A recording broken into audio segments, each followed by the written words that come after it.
Não existe planeta B para vivermos. E nada escapa da Terra.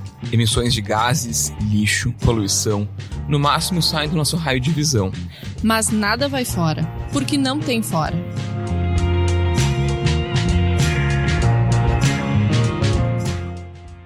Olá, ouvintes do Não Tem Fora, o podcast de meio ambiente do Correio do Povo. Chegamos ao episódio de número 5 e ainda estamos gravando das nossas casas, portanto o áudio pode ficar um pouco prejudicado. Hoje nós vamos conversar com o professor Raoni Guerra Lucas Rajão sobre a Amazônia e as ligações entre o desmatamento e as exportações brasileiras de soja e carne bovina. Olá, professor, seja muito bem-vindo ao Não Tem Fora. Por favor, se apresente para os nossos ouvintes e diga quem é Raoni. Então, olá a todos, é um prazer estar aqui com vocês, né? Na verdade, o meu nome Raoni, né, vem inspirado do Raoni, que é o cacique, né, do Xingu, e à época, né, minha mãe já seguia essas questões, e enfim, por acaso eu vim trabalhar e fazer pesquisa e fazer meu mestrado e meu doutorado sobre controle do desmatamento da Amazônia, então foi um pouco uma volta aí do destino, né? E sou professor aqui associado já na Universidade Federal de Minas Gerais, no Departamento de Engenharia de Produção, onde sou responsável pelas disciplinas de gestão ambiental, né, nos programas de pós-graduação da Engenharia de Produção e também de modelagem e análise ambiental do Instituto de Geociências. Legal. Professor Raoni, então. Agora, em julho, saiu na Science um artigo assinado por ti e outros cientistas de instituições do Brasil, da Alemanha, Suécia, Estados Unidos. Não sei se esqueci de algum país, mas são esses, acho. E esse artigo fala sobre a conexão entre o desmatamento ilegal na Amazônia e no Cerrado e as importações de soja e carne bovina feitas pela União Europeia. Os resultados do estudo indicam que a maior parte da produção agrícola brasileira é livre de desmatamento ilegal, mas que 20% das exportações de soja e pelo menos 17% das exportações de carne bovina para a União Europeia podem ser oriundas de áreas de desmatamento. Eu queria que tu explicasse um pouco como foi feito esse estudo e falasse sobre esses resultados e quais outros resultados vocês encontraram nessa análise. Esse estudo ele foi pensado para poder responder um problema que já tem sido levantado há muitos anos pelo próprio agronegócio, né? Porque toda vez que o desmatamento, principalmente quando o desmatamento está em ascensão, como é o momento, existe uma tendência de apontar, né, de certa forma, discutir o desmatamento, dando a impressão que toda a produção agropecuária do Brasil está ligada ao desmatamento, né, e sendo que, né, efetivamente é importante nesse caso, né, como foi colocado já muitas vezes pela própria ministra Tereza Cristina e outros, né, é importante separar o joio do trigo e identificar, porque não é de toda a produção agropecuária, mas sabemos que uma parcela da produção está vinculada, né? Então, qual parcela que é essa? Então, por isso que nós fizemos um estudo que aprimora as análises que existiam até então, que chegavam até o nível de município e relacionavam toda a produção no município com o desmatamento no município, e aqui não, nós partimos no nível do imóvel, né? Então, existe ali um software que foi desenvolvido, né, aqui na UFMG já de várias décadas, chama Dinâmica EGO, que permite a modelagem espacialmente explícita, ou seja, você aplica no espaço do imóvel uma análise que simula o trabalho que seria feito por um agente ambiental, que aplica as regras do Código Florestal. Então ele considera, por exemplo, que se tem um rio, qual que são as áreas de preservação permanente, são aquelas matas ripárias no entorno do rio. A lei fala que de acordo com o tamanho do rio, da largura, precisa de uma área menor ou menor, ele calcula isso. Tem a questão da reserva legal, né, que é de 20% no Cerrado até 80% na Amazônia, mas aí você tem que aplicar as regras também, né, que o desmatamento feito antes de 2001 na Amazônia era até 50% a área de reserva legal. Depois aumentou para 80%. Então ele faz esses cálculos todos, né, de certa forma, buscando, né, aplicar as principais regras do Código Florestal, até chegar em 2008. Né, e aí em 2008, então, ele calcula se aquele imóvel ele desmatou a mais ou a menos, né, se ele então possui excedente de reserva legal ou não. Porque possuir excedente é condição necessária para obter a licença de desmatamento. Né? Se você não já tem uma área conservada para além dos requisitos, você não pode nem obter essa licença. Então, aí, por isso que simulamos, né, ao considerar o desmatamento pós-2008, se aquele desmatamento que aconteceu foi ou não em respeito às regras do Código Florestal. Né? Caso ele tenha sido em uma área que vai além, né, das exigências do Código, consideramos, então, que é um desmatamento potencialmente legal, potencialmente porque você precisaria também de uma licença, Mas na ausência desse dado de licença, como que vários estados não fornecem, nós fizemos essa conta, né? E se aqueles que não respeitam a reserva legal, aí já consideramos como potencialmente ilegal. Isso no nível do imóvel. Aí depois, uma outra consideração é que nem todo imóvel que desmata está produzindo, e está produzindo em volume que de certa forma, prejudica a cadeia produtiva. Por isso que nós só consideramos a produção vinculada ao desmatamento quando nós vemos que efetivamente existe uma área de soja plantada ali dentro, ou que nós conseguimos identificar através do cruzamento de diferentes documentos que existe uma venda de gado. Então nós ignoramos todos os imóveis que talvez estão na fronteira e que não têm vinculação com a cadeia especificamente. E finalmente tem o último passo, que é relacionar essa parcela de produção vinculada ou não ao desmatamento com o que é exportado para diferentes países, e consideramos o bloco europeu como um recorte da análise para poder contribuir com esse debate atual que o Brasil, né, no âmbito do Mercosul, está tendo com a União Europeia.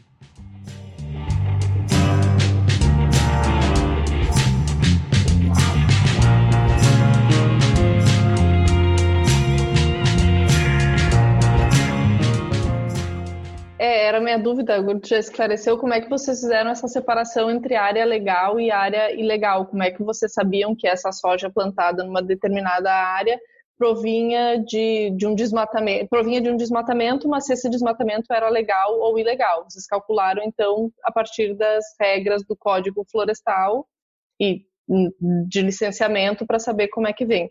Porque depois da publicação do estudo, surgiram algumas críticas de representantes do setor da soja, dizendo que as áreas onde existia soja plantada, que eram fruto de desmatamento ilegal, não entravam na cadeia produtiva que seria exportada depois. Né? Uhum. Mas aí é importante fazer um esclarecimento, porque efetivamente, inclusive o estudo aponta isso. A quantidade de área que está sendo desmatada e convertida diretamente para a soja é uma área muito pequena. É algo como 1% inclusive que é o dado que a própria associação, a Biov, comunica, né? Nós encontramos um valor muito similar, né, por volta de 1% na Amazônia e 5% no Cerrado. Agora, o que nós vimos enquanto algo que é um potencial problema e que mereceria uma atenção maior, são os proprietários que estão desmatando dentro do imóvel, para além da reserva legal, muitas vezes para colocar outras culturas ou áreas de passagem. Né? E como a legislação ambiental ela não atua no nível da área de soja, ela atua no nível do imóvel. Então, é o imóvel que está respeitando ou não. Então, quando a gente fala que por volta de 20% das exportações estão vinculadas ao desmatamento, é porque essa produção está ocorrendo em imóveis que, após 2008, desmataram sem respeitar os limites da reserva legal.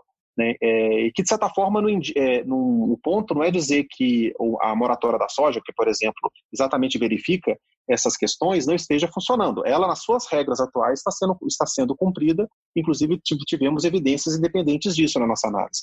Talvez o que nós trouxemos é a necessidade de ampliar o escopo da moratória da soja, incluindo também uma análise da legalidade da produção no nível do imóvel.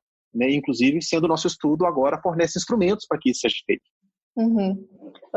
Eu vou puxar o teu gancho da moratória da soja, que foi acordada em 2006, que agora está tendo uma grande resistência, inclusive por parte de produtores que querem acabar com a moratória, sendo que existe uma outra proposta de ONGs, que foi de onde surgiu a moratória anterior, para ampliar para a área do Cerrado, que a moratória da soja hoje inclui a área da Amazônia, mas não inclui o Cerrado, que está sofrendo muito com a expansão da fronteira agrícola.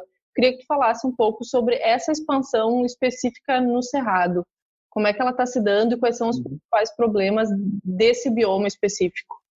Então, o Cerrado é um bioma que é o bioma brasileiro que, na verdade, está sofrendo o processo mais rápido de desmatamento nos últimos 10 anos. Né? E enquanto a Amazônia, nós temos aí um desmatamento de cerca de 20% da área já, de acordo com os dados do INPE, para o Cerrado já estamos passando da metade do bioma. Né? E é um bioma que é muito importante porque ele é a grande caixa d'água do Brasil. Né? Todos os grandes rios, né, que abastecem inclusive o Sudeste, nascem no Cerrado. E um desafio adicional é que as regras de conservação do Cerrado elas são menos exigentes que na Amazônia. Na Amazônia, é 80% no bioma Amazônia, no Cerrado é 35% no caso do Cerrado Mato Grossense, Tocantins também tem uma regra similar e 20% nos outros biomas, né? E porém, o que nos preocupou nessa nossa análise é que nós observamos um nível de desmatamento ilegal, mesmo com um nível de conservação muito mais baixo, né? E que indica a necessidade de ter uma atenção especial no Cerrado também. E por isso que, inclusive, se de um lado nós temos, por exemplo, essa iniciativa de moratória do Cerrado, que na verdade é diferente da Amazônia, porque ela pretende pagar para aqueles produtores que conservem.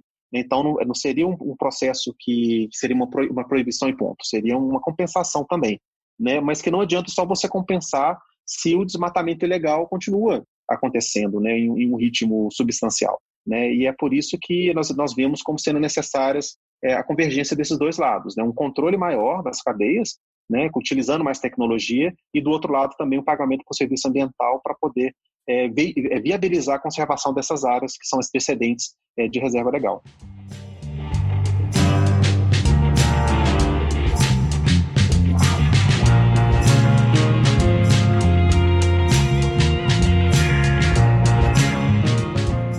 Professor, tu falou agora há pouco sobre que a área que é desmatada e imediatamente é ocupada pela soja é uma área ínfima, né? E a gente já é bastante documentado que esse processo de expansão da fronteira agrícola se dá paulatinamente. Estudos a nível de município, como tu citaste agora, um documento do Ministério Público de 2015, o Ministério Público Federal, relata como é que acontece essa dinâmica, que primeiro é uma exploração ilegal de produtos madeireiros, depois a queimada, depois a pecuária e depois a soja. E ainda há uma dinâmica subsequente, que é quando chega a soja, a agricultura mecanizada, os trabalhadores que estão ali, eles precisam ir para áreas marginais, e aí recomeça um novo ciclo de desmatamento. Então, existe essa relação, que é uma relação indireta, entre a soja e a pecuária e o desmatamento, mas não é que o produtor coloque fogo na floresta, né?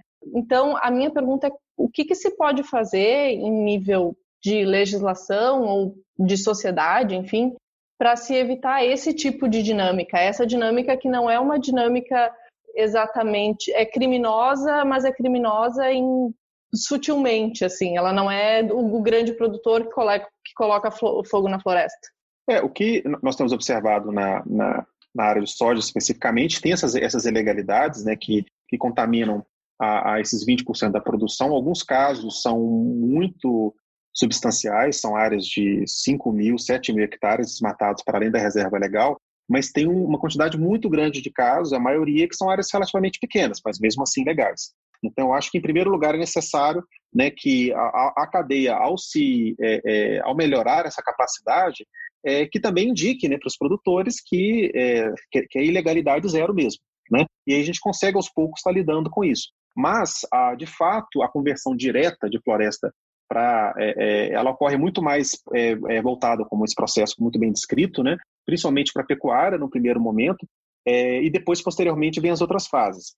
Mas, ao meu ver, um elemento central nisso é ter em mente a dinâmica do mercado de terras, né? Porque o que faz com que um produtor entre numa área de floresta, desmata, coloque gado, depois venda aquela área para a soja, não é a ausência de áreas com viabilidade, com até mesmo uma propensão maior para a soja no país. É porque ali eu vou estar entrando numa área, adquirindo aquela área por R$2.000, R$3.000 e revendendo depois para um sojicultor por R$10.000.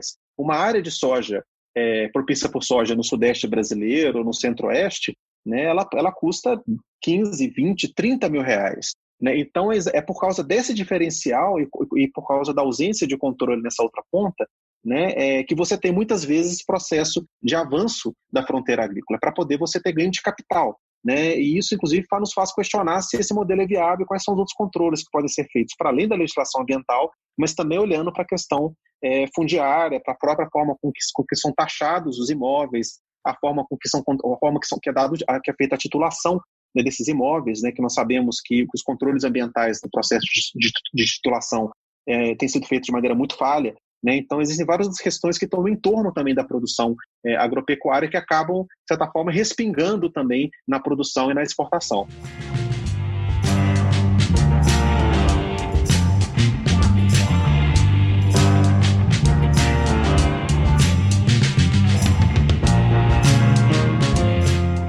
queria que tu explicasse um pouco para a gente como é que funciona exatamente essa titulação, que às vezes é uma titulação forjada, e aí o processo de grilagem, como é que isso funciona na prática?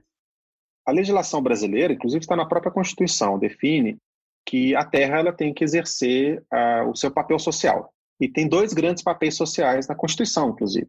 Né? Um é o papel do uso agrícola da área.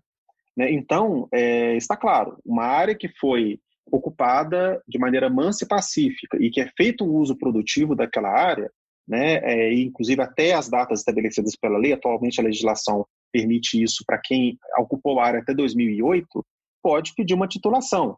Né? E se a pessoa cumpre os requisitos, é uma titulação legítima, legal, né? E merecedora.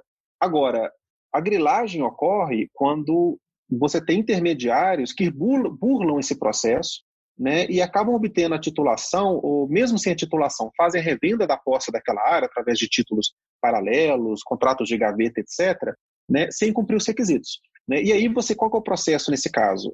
Você tem a entrada numa área com formação de picadas, muitas vezes uma segunda onda com a chegada de pistoleiros que expulsam as populações tradicionais que vivem ali de produtos não madeireiros, né, como castanha, açaí, entre outros. Depois vem o desmatamento, vem a queima, né, e muitas vezes com capital e com investimento de pessoas que nem moram na região, que são a milhares de quilômetros. Né, existem grupos criminosos organizados que fazem isso desde São Paulo. A Polícia Federal foi em 2018, inclusive desmantelou, né, eram os grileiros dos Jardins, né, que era uma equipe enorme que atuava nesse sentido, e aí envia toda essa papelada para o INCRA, que, com base nos documentos, muitas vezes eles forjados, né, ou então simplesmente a partir de uma imagem de satélite, né, que infelizmente não consegue testemunhar esse processo social subjacente, acaba titulando aquela área de maneira indevida. Né, e aí, por isso que, de certa forma, a gente está chamando, né, que a gente considera como sendo grilagem, porque é um processo que é ilegal.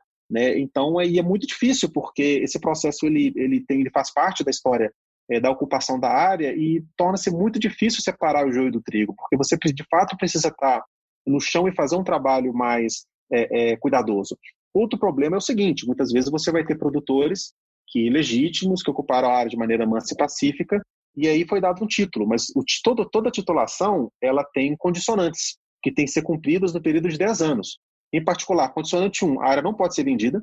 Então, se eu recebo um título e vendo a área, eu já sou grileiro, eu estou, né, descumprindo uma condicionante da titulação. E também ela não pode ser desmatada. Né? E uma auditoria feita pelo Tribunal de Contas da União, recentemente, agora no começo do ano, ela foi divulgada, mostra que o INCRA sistematicamente tem falhado em monitorar as áreas tituladas, né? E monitorar e, eventualmente, pedir reintegração de posse daqueles que descumpriram as condicionantes. Né? E isso, obviamente, cria uma sensação de impunidade e que gera uma sequência do descumprimento da legislação. Né? Isso é preocupante porque acaba fazendo com que a titulação seja mais um incentivo para o desmatamento adicional, em vez de ser algo que vai evitar que esse desmatamento ocorra.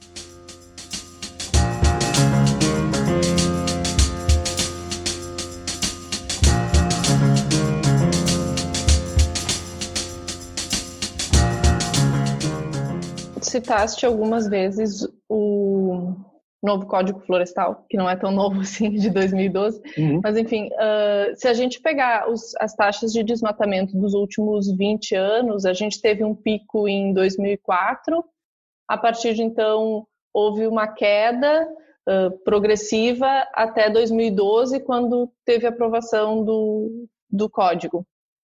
Desde então, tem uma tendência a um crescimento, teve oscilação nesse meio tempo, às vezes cresceu, às vezes diminuiu um pouco, mas com uma tendência de crescimento, com esse salto que teve o ano passado e agora esse ano. Alguns pesquisadores e ambientalistas entendem que o novo Código Florestal é responsável por essa tendência de aumento. Eu queria que tu fizesse uma análise disso, se tu concordas que o novo Código Florestal é falho e que promove essa tendência de aumento, tendência de aumento, enfim, e em relação especificamente ao ano passado e a esse ano, se a política ambiental atual, ou a falta de política ambiental atual, é responsável por esse salto? Se existe essa relação de causa e efeito. O que tem causado o aumento do desmatamento pós-2012 é exatamente o que causou, são os mesmos fatores que causaram a queda do desmatamento de 2004 para até 2012. Quando você tem uma capacidade maior de campo, uma fiscalização maior, um compromisso político mais claro na direção da proteção ambiental, o desmatamento cai, e é isso que nós vimos nesse período a partir de 2004. E a partir de 2012, ainda no governo do Partido dos Trabalhadores, é importante ressaltar, é possível observar uma rearticulação das relações de poder e, consequentemente, também o início de uma série de sinalizações, né, que indicaram para aqueles que desmataram que o poder público está do lado deles. Né? E o Código Florestal, que foi objeto aí de muitas controvérsias à época, ele sinaliza isso. Por quê? Um dos aspectos principais foi uma anistia do desmatamento ilegal que ocorreu antes de 2008, principalmente para os pequenos produtores. Agora, pequenos produtores na Amazônia são áreas até de 440 hectares, além de uma suspensão do dever de recuperar a área, né, que é necessária ser feita dentro do Programa de Regularização Ambiental, um período de 20 anos para ser feito. Né? Então, você imagina, você perdoa, que nós calculamos, inclusive, num outro artigo que foi publicado em 2014, nós estimamos que esse perdão alcançou algo como 60%, né, de todo o desmatamento ilegal feito até 2008, e ainda por cima você dá 20 anos para os outros recuperarem as outras áreas. Né? Isso, de certa forma, empoderou aqueles que acreditam que talvez no futuro venha a haver outras mudanças na legislação e outras anistias, como esse fato tentou se fazer, né, de diferentes vezes. Nesse período, né, eles não logrou sucesso no Congresso Nacional, mas houve tentativas nessa direção. Outro aspecto também que de certa forma, contribui, se nós observarmos o próprio IBAMA, desde então ele tem se enfraquecido. Né? Os últimos concursos públicos foram feitos ainda ali em 2009, alguma coisa também em 2012. Desde então a equipe vem minguando, desde então os recursos também vêm diminuindo de maneira substancial.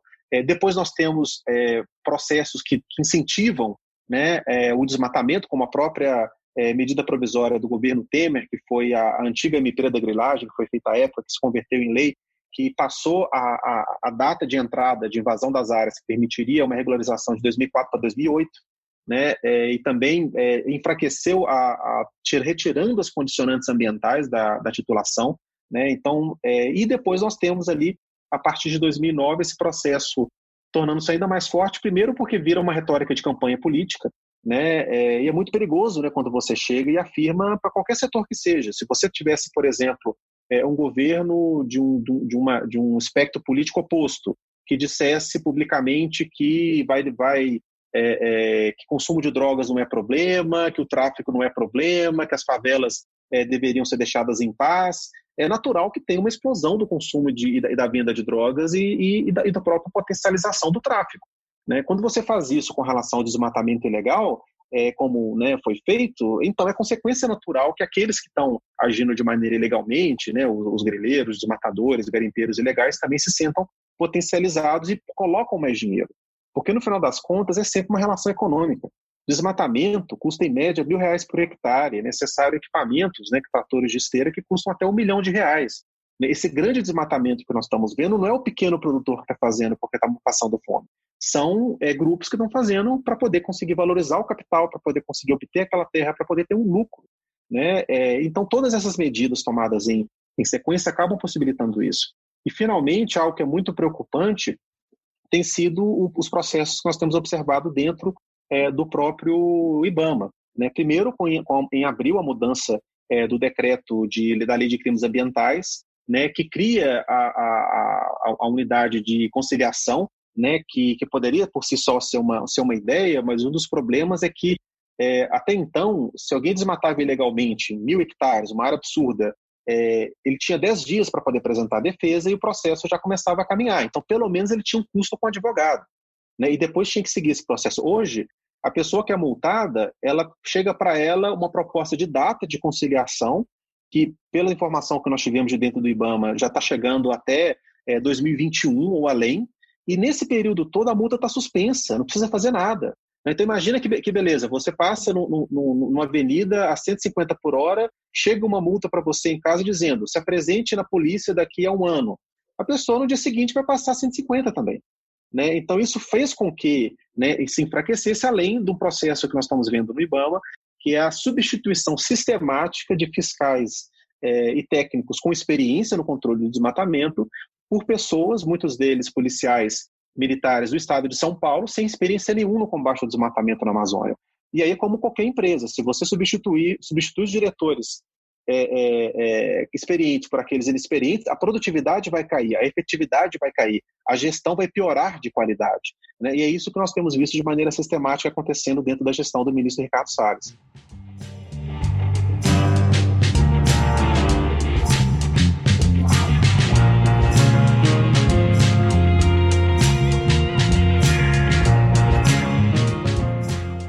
Eu queria conversar um pouco contigo sobre as pressões que vêm de fora. O artigo de vocês fala sobre as exportações. Existe uma tentativa de organização, especialmente na União Europeia, de boicote a produtos brasileiros vindos de áreas de desmatamento. Ano passado, especialmente, houve uma comoção mundial em relação ao desmatamento na Amazônia. Depois teve toda a polêmica envolvendo o Fundo Amazônia, e esse ano, embora o desmatamento continue alto, bastante alto, talvez mais alto que no ano passado, a comoção diminuiu, até porque a gente está envolvido na pandemia, talvez isso tenha diluído um pouco as atenções, mas fato é que esse ano já a repercussão internacional, especialmente na mídia e entre governantes os mais diversos, não tem tido tanta vitrine a questão do desmatamento. Mas dentro das organizações, e o que tu tens contato, sabe o que acontece, como é que tem vindo essa pressão de fora para tentar ter algum tipo de influência nessa questão do desmatamento? Existe uma preocupação crescente que parte, na verdade, dos consumidores. E é uma onda, né, que já aconteceu e já cometeu vários outros setores. A gente pode lembrar aqui como que no início dos anos 2000 surgiu toda uma comoção internacional quando se descobriu que vários dos produtos de vestiário, roupas, tênis, etc., estavam sendo produzidas em fábricas no Vietnã e outros países da Ásia com trabalho infantil. Né? Aquilo gerou toda uma reação muito forte, gerou uma fiscalização maior, uma denúncia de grandes marcas que estavam envolvidas nisso e gerou uma reação em termos de melhorar essas cadeias. Inclusive, parte das cadeias produtivas que estavam sendo levadas para o leste asiático, né, e para o sudeste asiático, agora voltaram depois para a Europa, voltaram para os Estados Unidos, inclusive por causa de questões ligadas a respeito a regras trabalhistas e qualidade de vida dos trabalhadores.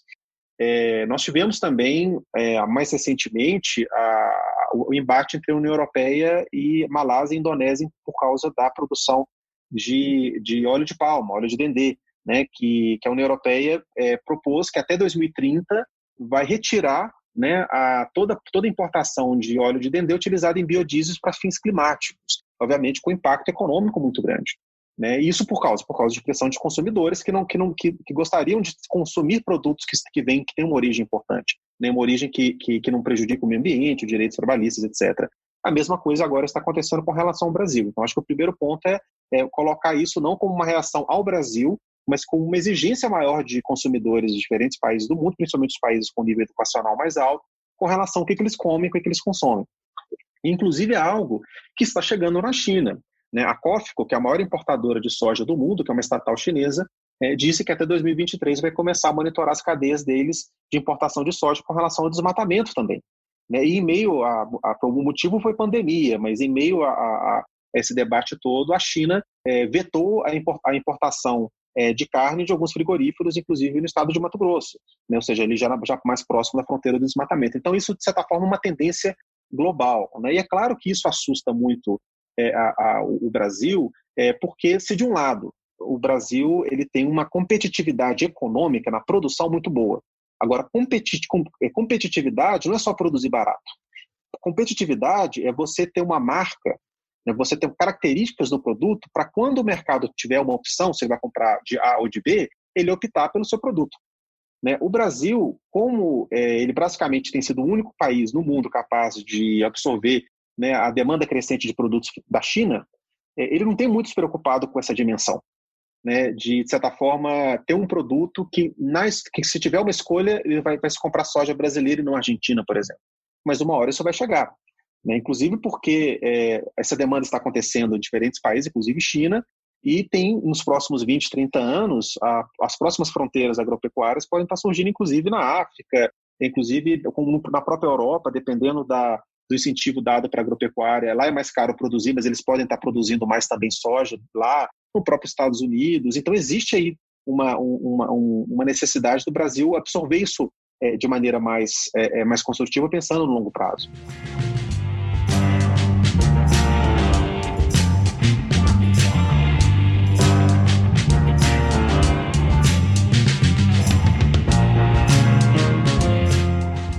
Tu vê algum tipo de movimentação fora dessa movimentação que vem dos consumidores? Alguma coisa em nível institucional para tentar fazer frente? Existiu ano passado essa ameaça de não assinatura do acordo com a União Europeia, mas e agora, se esse tipo de pressão continua, se esse tipo de pressão em relação a financiamento, às vezes, existe ou não existe? Olha, são diferentes fontes. Eu acho que, em primeiro lugar, com relação aos investidores, o investidor ele quer reduzir risco, né? Ele quer o maior retorno possível ao menor risco possível. A partir do momento que se intensifica um debate sobre a necessidade de retirar os produtos brasileiros das prateleiras por causa do desmatamento, o investidor que está comprando aquelas ações, ele vai pensar, olha, talvez eu esteja investindo agora, mas daqui a 2, 3, 10 anos eu vou estar perdendo esse dinheiro. E o interessante é que a preocupação que está surgindo agora veio principalmente, inicialmente, dos fundos de pensão. São fundos de longo prazo, né? Então eles não estão olhando se a China vai comprar mais produtos no ano que vem ou não, que provavelmente a resposta é sim, né? Ele está olhando se daqui a 10 anos o Brasil ainda vai continuar competitivo em âmbito internacional, daqui a 20 anos, 30 anos. Então existe sim, mas existe ali vindo de um cálculo econômico muito seco. Existe uma dimensão que é mais política, que é mais, de certa forma, ligada ao lobby, que vem principalmente da Europa, né? E a gente viu isso, por exemplo, não é à toa que, por exemplo, que a Irlanda, que é um dos países que mais produz carne na União Europeia, tenha sido um dos primeiros a se posicionar contra o acordo, porque ele está preocupado com o mercado deles, que vai estar sofrendo uma competição direta com a carne exportada pelo Brasil. Agora, a situação não é tão simples, porque com relação à soja, o gado irlandês come soja brasileira. Porco alemão se alimenta de soja brasileira. Então, o agro europeu é muito dependente do agro brasileiro, porque ele precisa dessa proteína barata, desse carboidrato, desse milho barato também, para poder conseguir produzir carne barata e ter uma margem de lucro alta.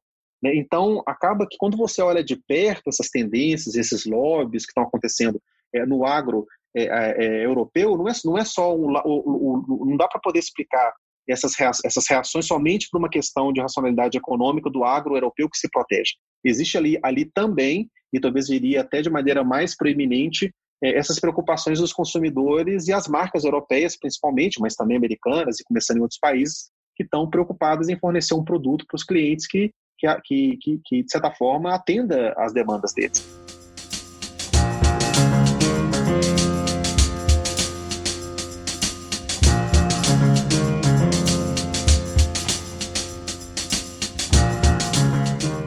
Professor Raoni, nos encaminhando para o final agora, para encerrar, a gente tem um quadro que se chama Não Fique de Fora, em que a gente pede que o convidado dê uma dica de livro, filme, série, qualquer coisa relacionada ao assunto ou que venha em mente que tenha a ver com esse assunto. Então, Veridiana, a minha indicação é o livro chama-se Rondon, uma biografia, né, do Larry Rutter, e que é um livro muito interessante porque ele retrata, né, a vida do Marechal, né, Cândido Rondon, né, primeiro soldado, depois oficial das Forças Armadas, depois general, depois marechal, e que teve um papel, que inclusive é o patrono das Forças Armadas na área de comunicações, e que teve um papel muito importante não só na formação territorial do Brasil, né, ele mapeou boa parte das fronteiras, mas também ele foi um dos principais a trazer uma sensibilidade científica, né, enquanto positivista, né, que vê a ciência como guia, como luz do desenvolvimento do país, e também indigenista, né, está na obra do Marechal Rondon, inclusive aquela frase máxima dele, né, quando no momento onde os conflitos com os indígenas eram resolvidos de maneira sempre muito violenta, inclusive era a regra no mundo inteiro, os Estados Unidos dizimou praticamente toda a sua população indígena, ele se posiciona de maneira muito forte contra, dizendo que as relações com os indígenas, né, morrer se preciso, matar nunca, né? Ou seja, você tem sempre que adotar uma posição pacifista. Ele foi teve um sucesso muito grande, né? Inclusive ele contribuiu para que fossem criados grandes parques, né, e grandes terras indígenas para proteger esses povos. Ele criou o Serviço de Proteção do Índio, que depois veio a ser a base da atual FUNAI, né, e de certa forma, uma obra muito interessante para poder mostrar como essa questão indígena. É algo que não parte de uma pressão do estrangeiro, de ONGs, etc., mas é um debate que parte da própria formação do Estado brasileiro, da própria formação das Forças Armadas, né? Então, acho que é um livro realmente muito fascinante, além de ter descrições belíssimas das suas viagens pela Amazônia, pelo Cerrado brasileiro. É uma leitura que, nesses tempos de pandemia, que estamos presos, né, sem poder viajar, a gente pode viajar através do livro. Legal. E ainda mais agora que os indígenas estão sofrendo tanto mesmo nessa situação de pandemia, como é que era essa relação, e é uma relação que precisa ser pensada ainda hoje, né? Sim, precisa ser pensada, e precisa ser pensada a partir de uma historicidade, né? Hoje, infelizmente, nós vemos aí uma polarização muito grande, onde alguns veem, né, toda a discussão indígena como vindo de um espectro político, ou do estrangeiro, ou de ONGs, né, e na outra ponta existe uma falta de reconhecimento da própria contribuição das Forças Armadas, o próprio Marechal Rondon, entre outros, na formação dessas próprias instituições de proteção dos indígenas, né? E eu acho que a beleza do livro é isso, é mostrar, né, que isso faz parte, esse debate faz parte da nossa história também, não foi algo imposto por outros, por vias terceiras, ou algo fora do próprio âmago da formação do Estado brasileiro. Uhum. Então, quero te agradecer muito a participação. Chegamos ao fim do 5º episódio do Não Tem Fora, o podcast de meio ambiente do Correio do Povo. Eu sou Veridiana Dallavecchia e na edição esteve conosco Aleph Alencar. Obrigada pela audiência e até a próxima.